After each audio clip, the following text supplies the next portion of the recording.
आकाशवाणी लखनऊ से प्रस्तुत हैं प्रादेशिक समाचार।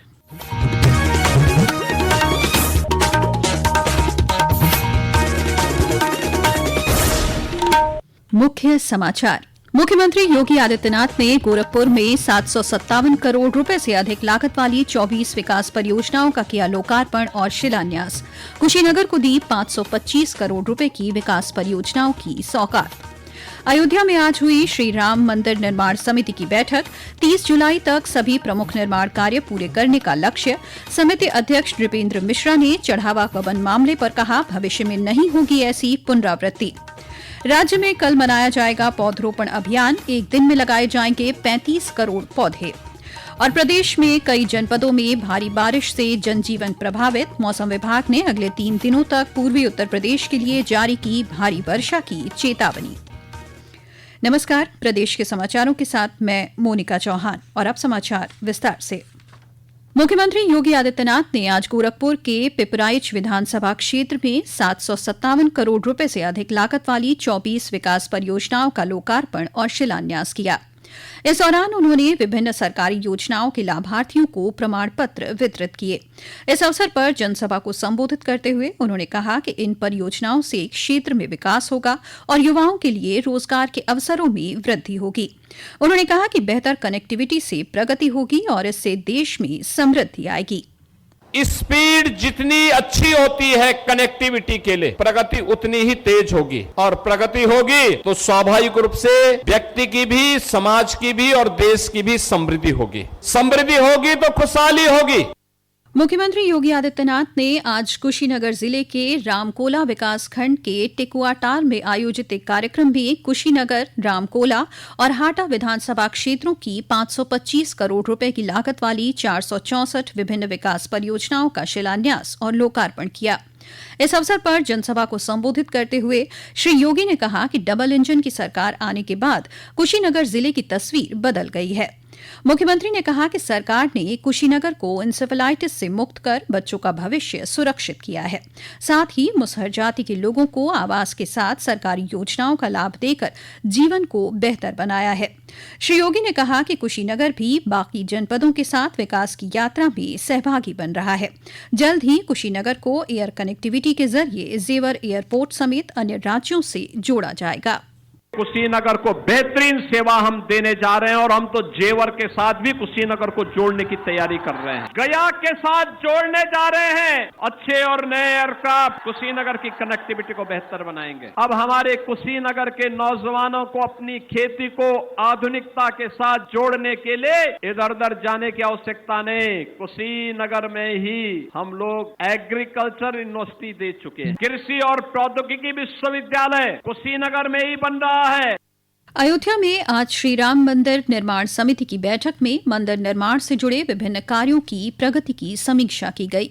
बैठक में बाउंड्री वॉल, ट्रस्ट भवन, गेट नंबर 3, अतिथि गृह, ऑडिटोरियम समेत अन्य निर्माण कार्यों की स्थिति पर चर्चा हुई। इन सभी परियोजनाओं को समयबद्ध तरीके से पूरा करने के लिए उनकी टाइमलाइन भी तय की गई।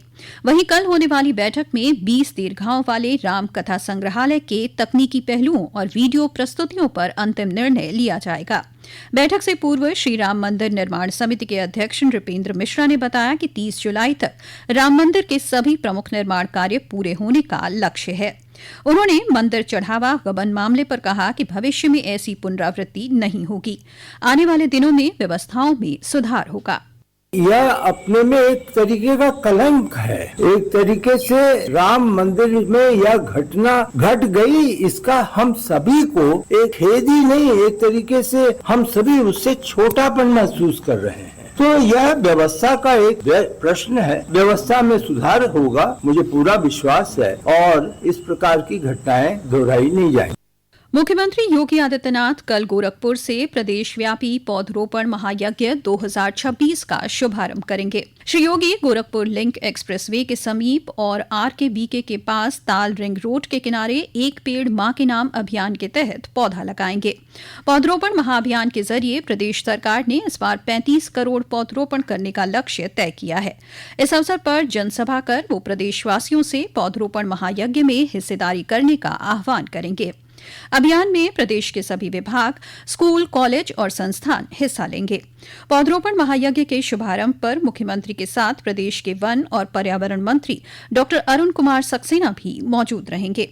कार्यक्रम को लेकर गोरखपुर में तैयारियां पूरी कर ली गई हैं। पेश है एक रिपोर्ट। पौधरोपण के इस लक्ष्य में गोरखपुर को 55,28,600 पौधरोपण की जिम्मेदारी मिली है। सभी पौधशालाओं में गुणवत्ता युक्त पौधों की उपलब्धता सुनिश्चित कर ली गई है। पौधों के बेहतर विकास एवं उत्तरजीवित के लिए चिन्हित रोपण स्थलों पर एडवांस सॉइल वर्क के अंतर्गत गड्ढा खुदाई, टॉप सॉइल की व्यवस्था, पौधरोपण के स्थलों का विकास, पौध संरक्षण के लिए आवश्यक व्यवस्थाएं तथा अन्य तैयारियां पूरी है। कुल 27 विभागों के सामंजस्य से यह पौधरोपण किया जाएगा। इसमें गोरखपुर के वन विभाग, ग्रामीण विकास विभाग, कृषि विभाग, उद्यान विभाग, पर्यावरण विभाग, पंचायती राज विभाग व राजस्व विभाग को जिम्मेदारी दी गई है। आकाशवाणी समाचार के लिए जीएन चौबे, गोरखपुर।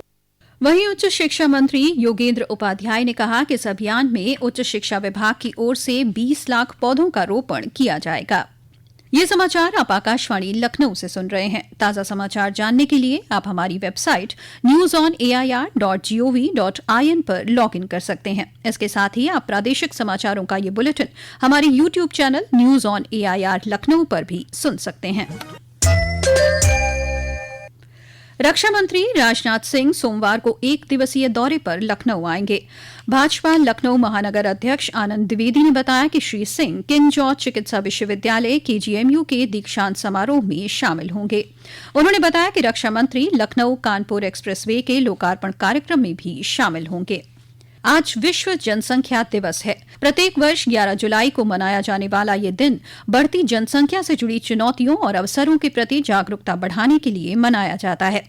इस अवसर पर प्रदेश के कई जिलों में विविध कार्यक्रमों का आयोजन हुआ। मुख्यमंत्री योगी आदित्यनाथ ने विश्व जनसंख्या दिवस के अवसर पर कहा कि जनसंख्या में संतुलन ही समृद्ध समाज का आधार है। एक सोशल मीडिया पोस्ट के माध्यम से उन्होंने लोगों से जनसंख्या संतुलन और परिवार कल्याण के प्रति जागरूकता बढ़ाने का संकल्प लेने की अपील की। इसी क्रम में पीलीभीत जिले में मुख्य चिकित्सा अधिकारी डॉ BC पंत ने एक जागरूकता रैली को हरी झंडी दिखाकर रवाना किया। आगामी श्रावण मास के दौरान होने वाली कांवड़ यात्रा को सकुशल, सुरक्षित और सुव्यवस्थित ढंग से संपन्न कराने के उद्देश्य से विभिन्न जिलों में प्रशासन ने तैयारियां तेज कर दी हैं। वाराणसी जनपद में पुलिस आयुक्त मोहित अग्रवाल और जिलाधिकारी सत्येंद्र कुमार ने आज संबंधित विभागीय अधिकारियों के साथ कांवड़ यात्रा मार्ग का निरीक्षण किया। इस दौरान उन्होंने मार्ग पर की जा रही तैयारियों को बारीकी से देखा और श्रद्धालुओं की सुविधा, सुरक्षा से जुड़े सभी बिंदुओं की समीक्षा की। अधिकारियों ने निर्देशित किया कि यात्रा के दौरान श्रद्धालुओं को बेहतर सुविधा उपलब्ध होनी चाहिए। सिद्धार्थनगर जिले में आज मुख्यमंत्री सामूहिक विवाह योजना के तहत 146 नवजोड़ों का विवाह संपन्न कराया गया।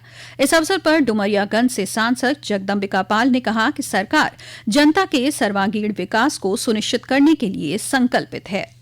रामपुर जिले में आज एक ट्रक और कार की टक्कर में 4 व्यक्तियों की मौत हो गई, जबकि 3 लोग गंभीर रूप से घायल हो गए। हादसा तब हुआ जब टांडा क्षेत्र में एक कार मक्के से भरे ट्रक में पीछे से टकरा गई।